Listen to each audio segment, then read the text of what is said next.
In 2008, it was Stephen Harper that built out the auto industry. It was the Business Development Bank of Canada that bought all leases from General Motors, the GMAC, their financing authority. So I'm not going to take any lessons from the government-sided members on the role of the auto industry and the perceived threats of the member who left the room regarding what is a significant contract. And you know, Mr. Chair, we all came together last spring despite every attempt by the government to avoid transparency on the Volkswagen contract. They eventually relented, and we were able to see the contract. Now, unless Mr. Kuzmierczak has special access to government contracts that are deemed sensitive and secret in nature, I can't take his word for anything he said, because I have to assume, like any other member of Parliament who's not a member of Cabinet, they have not reviewed the contract, and the statements he made regarding employment, the nature of that employment, whether it's Canadian or Korean, cannot be verified.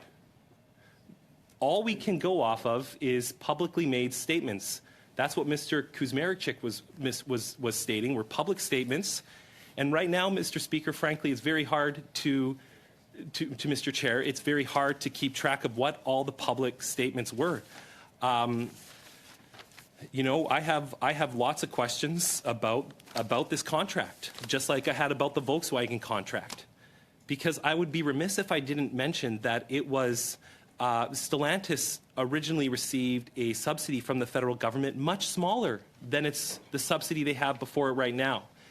And many people made the argument that if we go forward with the Volkswagen contract to align with the policies put forward by President Biden in the United States, we would see a slippery slope of all major investments in the auto industry and other sectors asking for the exact same terms and conditions. Well, lo and behold, a few weeks after we were here, Stellantis halted the construction of that plant. And they said, unless the government of Canada ponies up and gives us billions upon billions upon billions upon billions of dollars more, we are going to pull this investment from the good people of Windsor. And you know what, Mr. Chair? We didn't hear a peep out of Mr. Kuzmierczak when that was happening. And that's really unfortunate that he wasn't standing up for his constituents when they needed him. So now we're in an untenable situation where every big company that wants to build a battery plant in Canada using Chinese minerals wants billions upon billions of dollars from the federal government. And I want to know, and I want to see the contract and understand what subsidies Stellantis is actually getting, because that's not a public fact right now. Quelles sont les subventions que Stellantis ont reçues déjà? What subsidies have Stellantis already received? What are the funds that they will receive from the Government of Canada going forward? In the contract signed between the Minister and Stellantis, has the federal government agreed on a clause allowing Stellantis to hire Korean workers rather than Canadian workers? Canada does have a free trade agreement and a labor mobility clause with the Government of Canada. That's a good thing.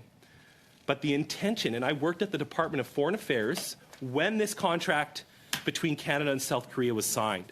And the intention was not for the Government of Canada to subsidize foreign workers through major auto investments or subsidies. It was to promote the exchange of people, to build both of our economies up. And what I'm fearful of, without seeing this contract, is that that clause in the Canada Free Trade Agreement with South Korea will allow for powerful paychecks for Korean workers at the expense of Canadian taxpayers. I don't want my taxpayer dollars, nor do the constituents in Mission Matsby, Fraser Canyon, where we don't get big investments from the federal government unless it's a prison, by the way. We don't want our taxpayer dollars, and I can say that confidently on behalf of the people I represent, going to foreign workers, whatever the intention.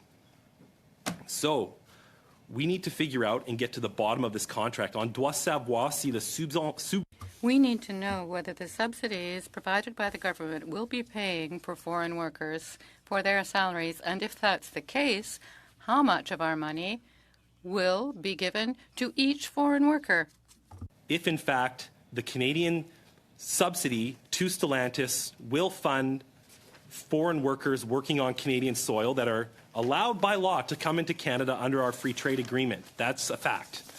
So there's lots of things we need to get to the bottom of here.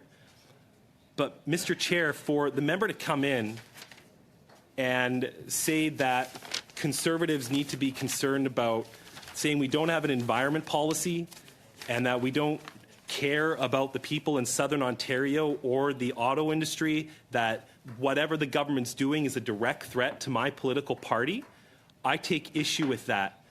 What is a direct threat to what the people I represent feel is that the government's not using taxpayer dollars wisely. And I will reiterate time and time again that the Industry Committee has a unique role in ensuring that these large subsidies do, in fact, what they're intended to do, and they cost what the government says they're going to cost. And if our recent work on this committee shows anything, is that the government has underestimated the true costs of their subsidies to these major global auto giants. Thank you, Mr. Chair.